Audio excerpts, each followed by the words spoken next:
There are about 150 urban megadevelopments branded as new cities underway, and they're located in over 40 countries around the world. And that's not including China, where there are at least 500 new cities being built from scratch.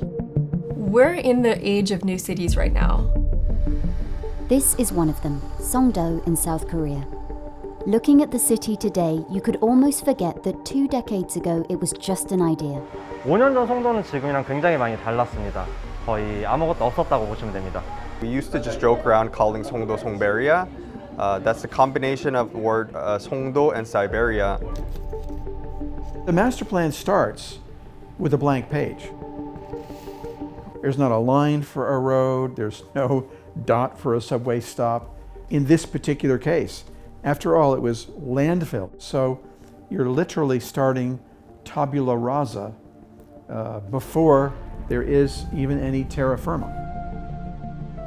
As the urban population grows, so does our need for new cities, and there are hopes that Songdo could be a blueprint for other developments around the world. 송도 같은 경우는 계획도시 시작 때부터 스마트 시티의 개념을 입혀서 다양한 도시 시설물과 결합하여 센서나 CCTV들이 잘 설치되어 있고요. But the design and construction of this $40 billion smart city hasn't been universally well received. It's not the nicest place on earth, but it's definitely one of the best examples of new cities developed in the last 20 years that actually have people living in here that haven't been pushed or forced to live here. We call it Tomorrowland, both to kind of reference this idea that it feels a little Disney-ish and very manicured, but also the joke that like it'll be better tomorrow.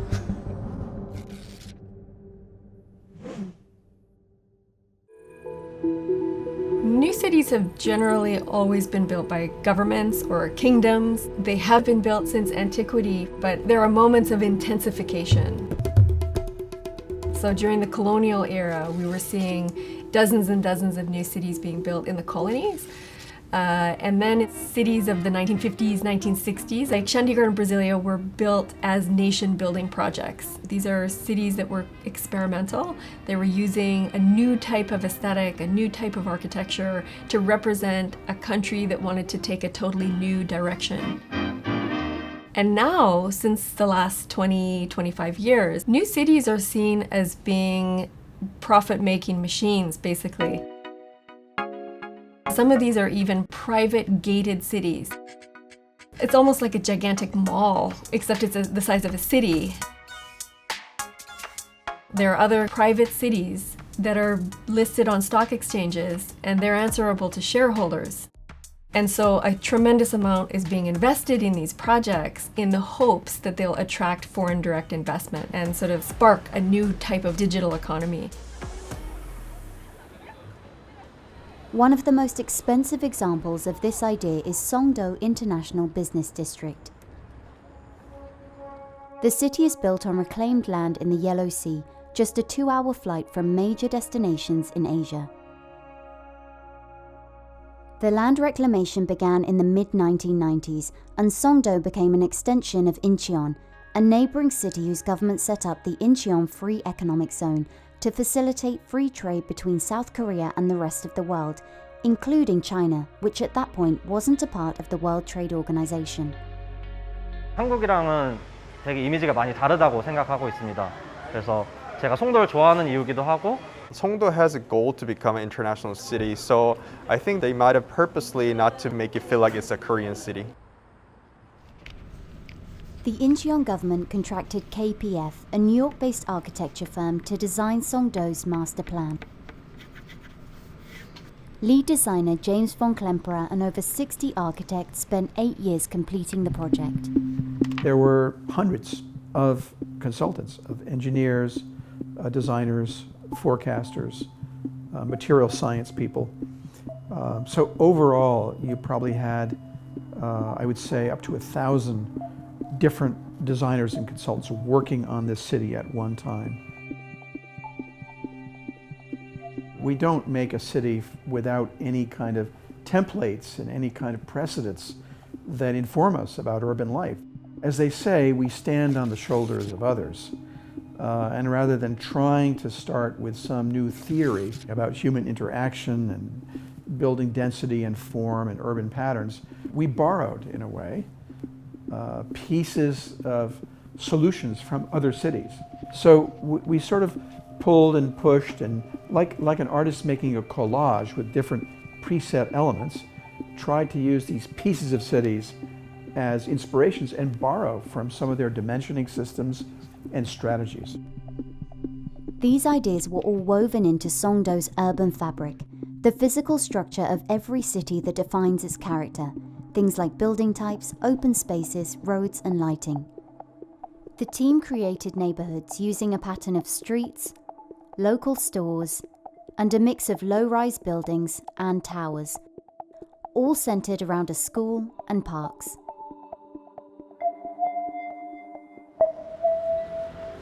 When it comes to the urban fabric of Songdo, we have a relatively large city block and large avenues and a lot of really big-scale green areas and open spaces. Alberto Gonzalez is an architect and urban planner and has been living in Songdo since 2017. One of the nice things about Songdo urban design is that the blocks are very open, so you can actually walk through all the blocks. Many of them have outdoor gyms, others have playgrounds for kids. So it's literally open for anyone who wants to go in. That's a kind of a key distinction. If you compare to other Asian cities in which you typically have gated communities. So yeah, here is one of the small pocket parks. And even though you are not too far from one of the main avenues, you feel like in a more protected side. I think it really makes a city a bit more vibrant. One of the tenets that we accepted or embraced in New Songdo City Plan was to make it a pedestrian city, a place where you'd be comfortable walking from district to district or within districts. But Korean planning and Korean practice of building had embraced the automobile. Those who were working with us from government ministries said, you must have an 8-lane road at the edge of this part of town, or even going through the middle of a neighborhood. We said, well, that doesn't sound very attractive. KPF couldn't stop the highways being built, so instead they focused on how they were designed. Zoning restrictions in Korea mean that buildings along these large avenues are usually set back from the street to protect residents from noise and pollution. But the large sidewalks created as a result often lack character, like textures on the facades or shops and cafes that make streets interesting for people to use.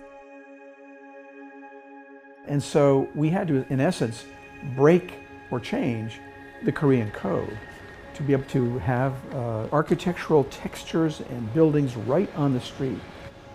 It would have been very difficult to do with a small one-off design, but the kind of scale of this project warranted that everybody step back and think again about what made the best kind of rules for building. 근처 도보로 이동할 수 있는 거는 다운타운 정도? 그다음 그 외에는 거의 다 차로 이동합니다. Public transportation will get better, but until then, I'm going to use my car. Some elements of Songdo's design, like reducing car use, may not be fully realized yet. But with 40% of the city left to be built, there's a call out for initiatives from the public on how to improve it. Alberto is consulting on one of those projects. We are exploring ways in which we can bring the space back to the people, reduce the usage of cars. So this is one of the spots that people criticize a lot, and of course with a lot of reasons. We have like a total of 10 lanes, 5 on each side, plus the buffer area. I mean, we literally have a huge avenue. It's almost like a highway type of scale. So the idea is that in this central section, there's enough room to put in a light rail here, like a tram, and maybe 1 or 2 lanes at both sides can get reduced and can be occupied with sitting areas, with pop-up kiosks. So by getting rid of certain areas that are now purely used by cars, we can actually increase the chances for randomness to happen. So this type of urban randomness is actually what makes city life much more interesting. Technology was another key element in Songdo's initial design, and it became one of the first smart city projects in the world. I see a lot of CCTV. If you go out on the street, you don't see any power poles or wires. They're all underground. 스마트 시티라고 그렇게 느낄 수 있는 정도의 시티는 아니라고 생각됩니다. Cisco committed to spending $47 million to provide the city with smart infrastructure. We designed systems that would ensure a highly efficient use of energy and other resources, like water, even the use of waste. So this is the sort of thing you can do when you design a city from scratch, because those infrastructural systems are not there. This is Songdo's Operations Center, which manages all the infrastructure as well as monitors over 5,000 sensors and cameras spread around the city. 송도에 있는 모든 도로에는 다양한 센서들이 설치되어 있어서 차량의 흐름들을 실시간으로 수집하고 있습니다. 이를 통해서 신호 체계라든지 그리고 사고에 대해서 바로바로 적극적으로 대응하고 있습니다. 최첨단 기술을 넣는 것은 많은 비용과 노력들이 수반되게 되기 때문입니다.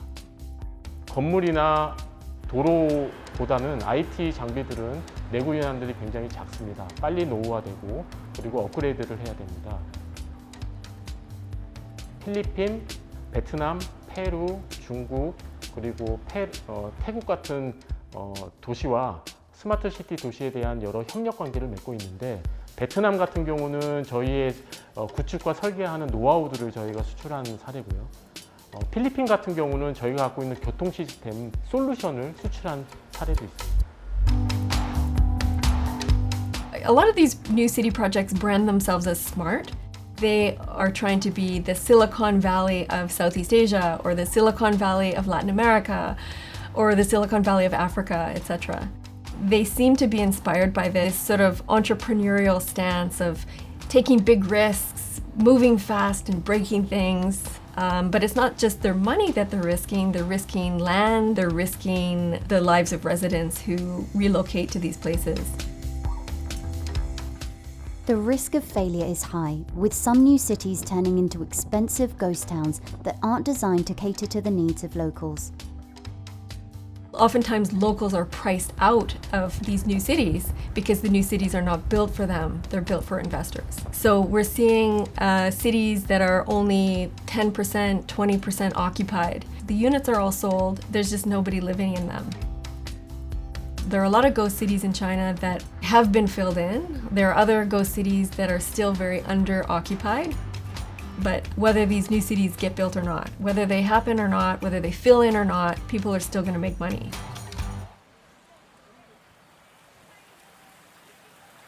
Songdo seems to be defying this ghost city trend. Its population is tracking its development, now at about 60% of the original target of 300,000. And there's an appetite to replicate its success.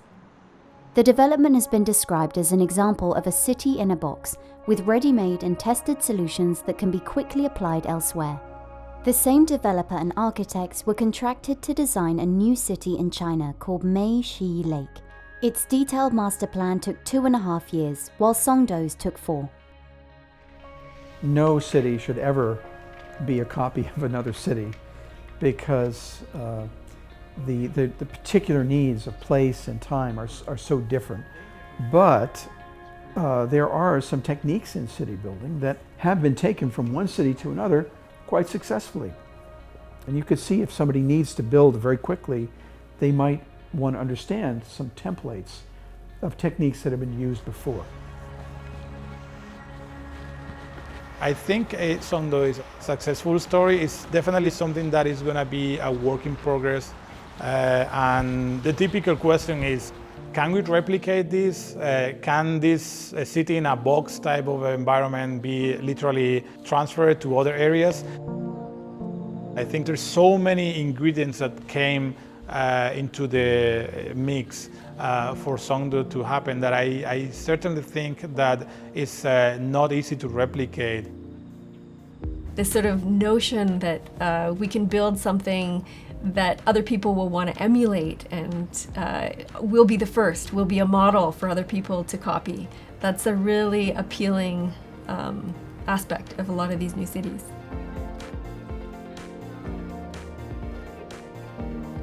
Cities evolve over the centuries and over the millennia into, cities that we know today, Beijing or Delhi or other major historical cities. And so, given time, maybe any new city can fill in and evolve and become something lively and successful.